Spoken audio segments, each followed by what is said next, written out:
నమస్కారం. ఈరోజు మన ముందు ఒక ఆమ్, చాలా ఆసక్తికరమైన వాతావరణ పరిస్థితి ఉందండి. నవంబర్ 2025 నెల వాతావరణ అంచనాలపై కొంచెం లోతుగా మాట్లాడుకుందాం. భారత వాతావరణ శాఖ అంటే ఐఎండీ ప్రకారం దేశంలో చాలా చోట్ల, ముఖ్యంగా మన ఆంధ్రప్రదేశ్, తెలంగాణలో కూడా ఈ నెల వాతావరణం కాస్త తికమకగా ఉండబోతుందట. అంటే పగలు చలి, రాత్రులు వేడి. ఇది మనం సాధారణంగా అనుభవించే చలికాలానికి పూర్తిగా భిన్నం కదా? అవునండి, మీరు చెప్పింది నిజం. సాధారణంగా చలికాలం అంటే పగలు ఎండ వస్తే కొంచెం వెచ్చగా, రాత్రికి చలి పెరగడం మనం చూస్తాం. కాని ఈసారి ఆ లెక్క పూర్తిగా తారుమారవుతోంది. పగలేమో చల్లగా, రాత్రులేమో వెచ్చగా. దీని వెనుక అసలు కారణాలేంటి? ఈ విచిత్రమైన పరిస్థితిని కొంచెం విడమర్చి చూద్దాం. శాస్త్రీయంగా ఏం జరుగుతోంది, దీని ప్రభావాలు ఎలా ఉండొచ్చు అనేవి పరిశీలిద్దాం. ఆసక్తికరంగా ఉంది.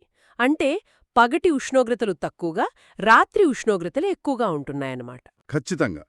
వాతావరణ శాస్త్రంలో దీన్ని మనం ముఖ్యంగా గమనించాల్సిందేంటంటే, పగటి గరిష్ట ఉష్ణోగ్రతలు అంటే డే టైమ్ హైస్ సాధారణం కన్నా తక్కువ. అదే సమయంలో రాత్రి కనిష్ట ఉష్ణోగ్రతలు అంటే నైట్ టైమ్ లోస్ సాధారణం కన్నా ఎక్కువ ఉంటున్నాయి. దీనివల్ల ఏమవుతోందంటే పగలు రాత్రి ఉష్ణోగ్రతల మధ్య తేడా బాగా తగ్గిపోతుంది. దీన్నే డయూర్నల్ టెంపరేచర్ రేంజ్ డిటిఆర్ అంటాం. అది బాగా తగ్గిపోతుందన్నమాట. ఓహ్, డీటీఆర్ తగ్గడం అంటే పగటి చలికి రాత్రి వేడికి పెద్ద తేడా ఉండట్లేదు. ఇది వినడానికి కొంచెం ఇబ్బందిగా కూడా ఉంది. మామూలుగా రాత్రి చల్లబడితేనే కదా శరీరం కాస్త సేద తీరుతుంది అనుకుంటాం. మరి దీనికి ప్రధాన కారణమేమై ఉంటుంది? ఇంత పెద్ద మార్పు ఎలా వచ్చింది? దీనికి మూల కారణం దేశంలో చాలా ప్రాంతాల మీద ఒక మందపాటి మేఘాల దుప్పటి కప్పేసుండటం. ఒక పెద్ద క్లౌడ్ బ్లాంకెట్ అన్నమాట. మేఘాన బుప్పటా అంటే ఆకాశమంతా మేఘాలు కమ్మేసి ఉన్నాయా? అయితే మేఘాలుంటే పగలు ఎండ తగ్గి చల్లగా ఉంటుందని తెలుసు, అది సరే. కాని రాత్రులు వెచ్చగా ఉండటమేంటి? మేఘాలు రాత్రి వేడిని పెంచుతాయా? ఇది కొంచెం కన్ఫ్యూజింగ్గా ఉంది. మీరు పాయింట్ కరెక్ట్గా పట్టుకున్నారు. పగటిపూట ఎలా పనిచేస్తాయో చూద్దాం ముందు. ఈ దట్టమైన మేఘాలు ఆ సూర్యుడి నుంచి వచ్చే కిరణాలని నేరుగా భూమిమీద పడకుండా అడ్డుకుంటాయి. సూర్యరశ్మిలో చాలా భాగం పైనుంచే వెనక్కి అంతరిక్షంలోకి పరావర్తనమైపోతుంది. ఆల్బిడో ఎఫెక్ట్ అంటాం కదా, అది. దీనికి తోడు కొన్ని చోట్ల చిరుజల్లులు కూడా పడుతున్నాయి. అందుకే భూమి సరిగా వేడెక్కదు, పగలు చల్లగా అనిపిస్తుంది. ఇక రాత్రి విషయానికొస్తే ఇక్కడే అసలు కిటుకు ఉంది. అవే మేఘాలు, గాలిలో ఉన్న ఎక్కువ తేమ, ఇవి రాత్రిపూట వేరేలా పనిచేస్తాయి. పగలు భూమి గ్రహించిన వేడి రాత్రిపూట నెమ్మదిగా బయటకు పోతుంది. టెరెస్ట్రియల్ రేడియేషన్ అంటాం.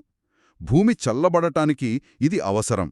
కాని ఈ మేఘాల దుప్పటి అడ్డుగా ఉండటం వల్ల ఆ వేడి మొత్తం బయటకు పోలేదు. ఈ మేఘాలు, గాలిలోని నీటి ఆవిరి, ఇవి ఆ వేడిని పట్టి ఉంచుతాయి, కొంత వేడిని మళ్లీ కిందకే పంపిస్తాయి. మనం చలికి దుప్పటి కప్పుకుంటే ఎలాగో అలాగే అనమాట. ఫలితంగా కింద వాతావరణంలో వేడి చిక్కుకుపోయి రాత్రి ఉష్ణోగ్రతలు తగ్గకుండా వెచ్చగా ఉంటున్నాయి. అదే ఆకాశం క్లియర్గా ఉంటే ఈ వేడి ఫాస్ట్గా ఎస్కేప్ అయిపోయి బాగా చల్లబడేది. ఓకే, అర్థమైంది. అంటే ఒకే మేఘాల పొర పగలేమో సూర్యుణ్ణి అడ్డుకుని చల్లదనాన్ని, రాత్రేమో భూమి వేడిని పట్టి ఉంచి వెచ్చదనాన్ని ఇస్తోందన్నమాట. భలే ఉంది.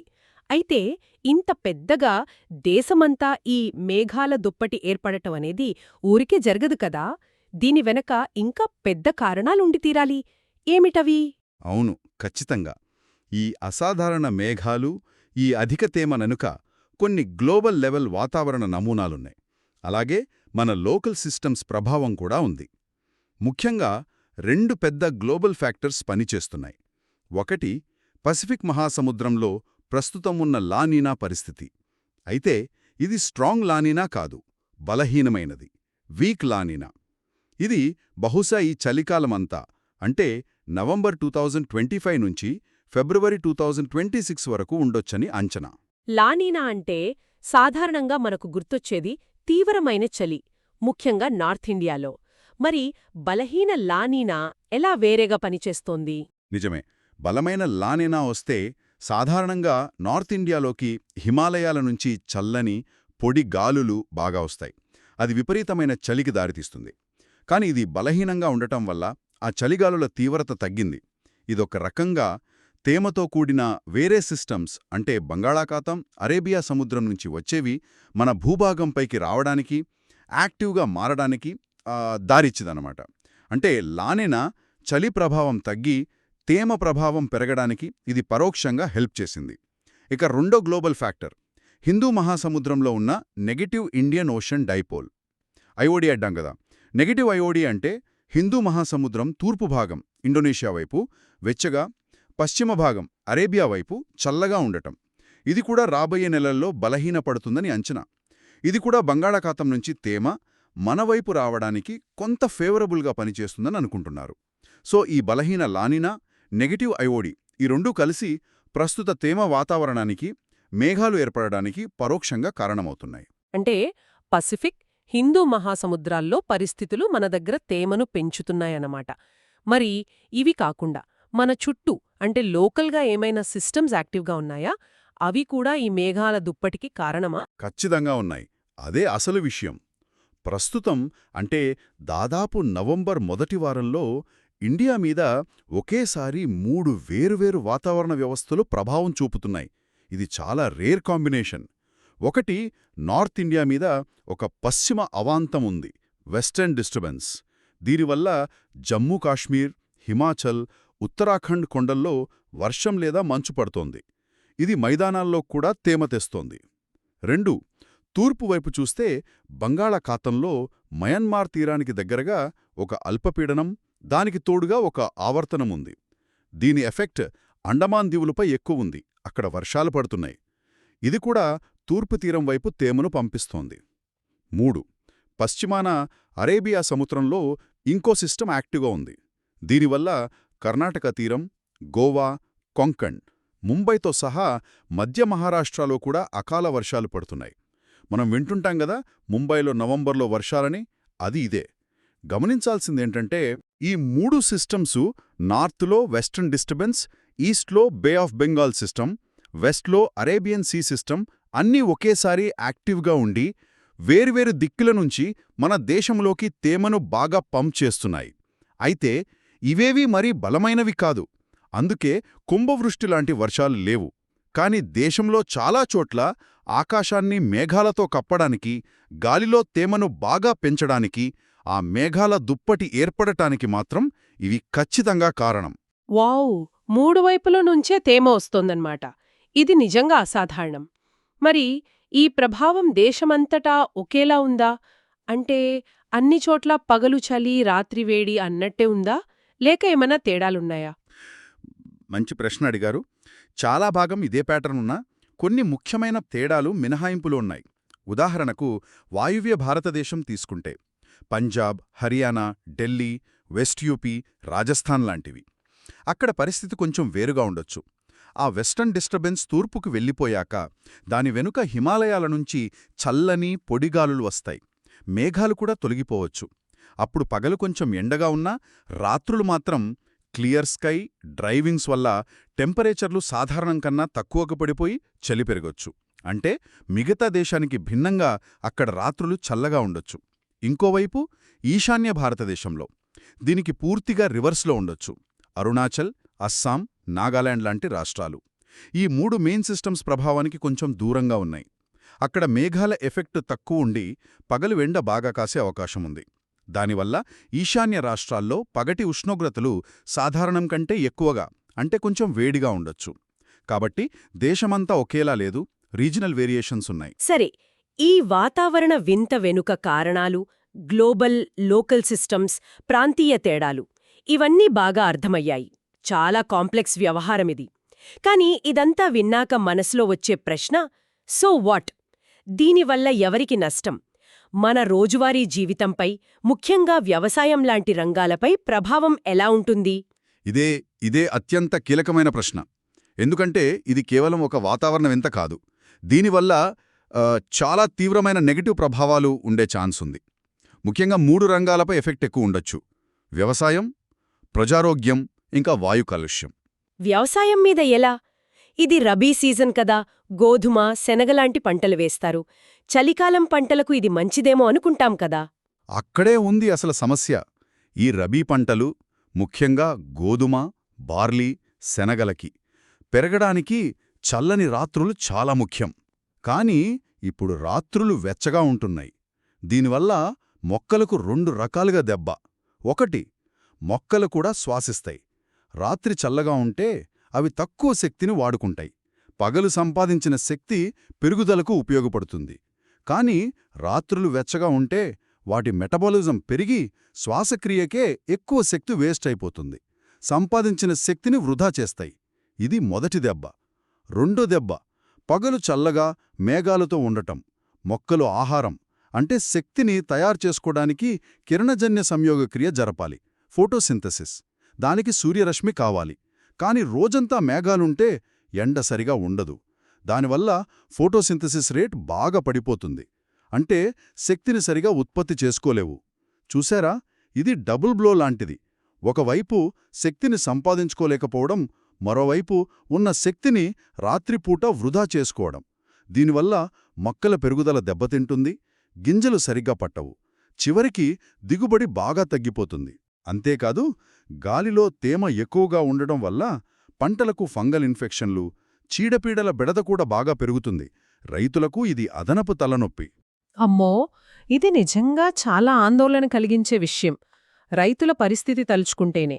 ముఖ్యంగా మీరు మొదట అన్నట్టు ఆంధ్రప్రదేశ్, తెలంగాణ రైతులు. మొన్నటికి మొన్న మోంథా తుఫాన్ వల్ల కోస్తాలో వరి రైతులు ఎంత నష్టపోయారో చూశాం. ఖరీఫ్ పోయింది. ఇప్పుడు రబీ మీద ఆశలు పెట్టుకుంటే సీజన్ మొదట్లోనే ఇలాంటి వాతావరణమంటే వాళ్ల పరిస్థితి ఇంకా కష్టమవుతోంది. అవునండి, అక్షరాలా నిజం. వ్యవసాయం మీద ప్రభావం అంత తీవ్రంగా ఉంటుంది. ఇక రెండోది ప్రజారోగ్యం మీద ప్రభావం. మన శరీరం పగటి శ్రమ నుంచి రికవర్ అవ్వాలంటే రాత్రి చల్లదనం కావాలి.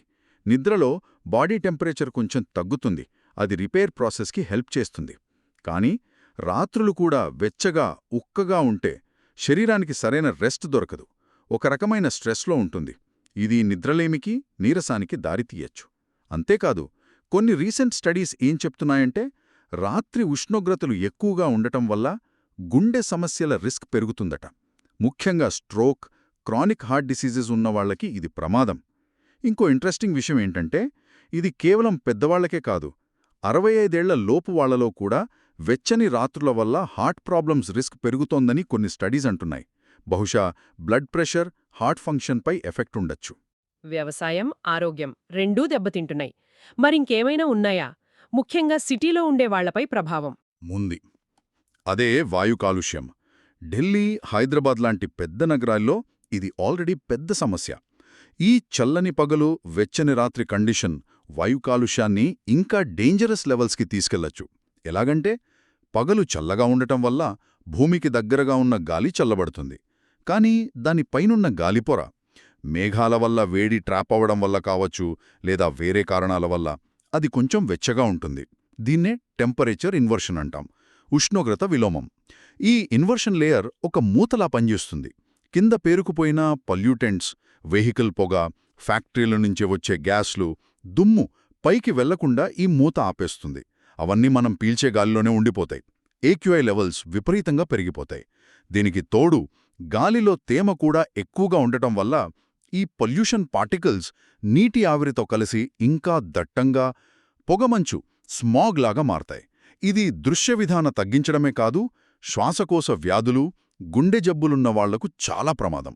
మామూలు వాళ్లక్కూడా కళ్లమంటలు, గొంతు నొప్పి, ఊపిరి తీసుకోవడంలో ఇబ్బంది వస్తాయి. ఓరి నాయనో! అంటే ఇది కేవలం వాతావరణ వింత కాదు, వ్యవసాయం, ఆరోగ్యం, పర్యావరణం అన్నిటినీ ఒకేసారి దెబ్బతీసే సమస్య అన్నమాట. మనం ఈరోజు మాట్లాడుకున్నదొక్కసారి చూస్తే, ఈ నవంబర్లో చల్లని పగళ్లు, వెచ్చని రాత్రులు రావడానికి కారణం మేఘాల దుప్పటి. దాని వెనుక బలహీన లానీనా, నెగెటివ్ అయోడీ లాంటి గ్లోబల్ ఫ్యాక్టర్స్, ఇంకా 3 లోకల్ సిస్టమ్స్ ఏకకాలంలో పనిచేయడం ఉంది. దీనివల్ల రబీ పంటలకు నష్టం, ప్రజారోగ్యానికి ముప్పు, సిటీస్లో వాయు కాలుష్యం పెరగడం ఇవి ముఖ్యమైన పర్యవసానాలు. అంతేకదా? అవును, కరెక్ట్గా సమ్మరైజ్ చేశారు. ఇదే మెయిన్ పిక్చర్. అయితే ఇక్కడ మనం ఇంకో విషయం కూడా గమనించాలి. ఇది కేవలం ఈ ఒక్క నెలకు సంబంధించిన తాత్కాలిక మార్పు కాకపోవచ్చు. క్లైమేట్ చేంజ్ వల్ల మన చలికాలపు వాతావరణ సరళి ఎలా మారబోతోందో చెప్పడానికి ఇదొక ఇండికేషనేమో. మనం సాధారణంగా చలికాలం అంటే విపరీతమైన చలిగాలులు, పొడి వాతావరణం గురించే ఎక్కువ భయపడతాం. కానీ ఈ అనుభవం ఏం చెప్తోందంటే అధిక తేమ, మేఘావృత పగలు, వెచ్చని రాత్రులతో కూడిన చలికాలాలు కూడా అంతే ప్రమాదకరం కావచ్చని. ఇవి వ్యవసాయానికి, ఆరోగ్యానికి మనం ఊహించని కొత్త రకం సవాళ్లను విసురుతున్నాయని గుర్తించాలి. భవిష్యత్తులో ఇలాంటి వింటర్ ప్యాటర్న్స్ ఎక్కువ కావడం అసాధ్యమేమీ కాదు.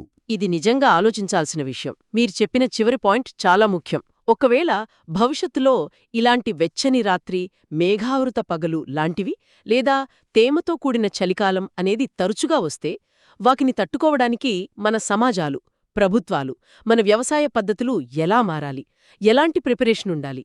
ఇది బహుశా మన శ్రోతలు ఆలోచించుకోవడానికి మనం వదిలివెళ్తున్న ప్రశ్న.